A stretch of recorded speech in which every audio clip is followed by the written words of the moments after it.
Suzuki Raider J115Fi, ang problema nito ay yung ganito. Kapag naka-on yung kanyang headlight, yan nagbiblink siya sa MDL. Tapos meron siyang horn. So, double horn din siya. Na-stack lang ang tunog. Ang problema yung headlight niya, ma-blink. Lakas ng fluctuation ng kanyang headlight. So ayusin namin to. Ang gusto ni sir, full wave power line ang gagawin namin. So palalakasin yung charging. Ganon, pagagandahin din namin yung dali ng current sa kanyang harness. No? Papaguhin natin, isa-separate natin yung harness sa kanyang MDL, headlight, tsaka busina, mga sir. So, Suzuki Raider J115Fi, full wave charging conversion, convert to full wave. Full wave to power line setup.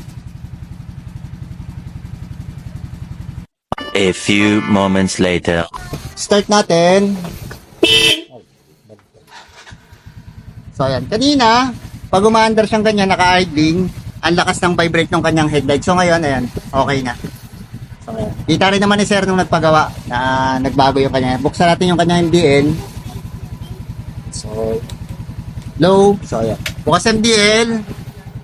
Yan, yung tatlong ilaw na yan. Tapos headlight.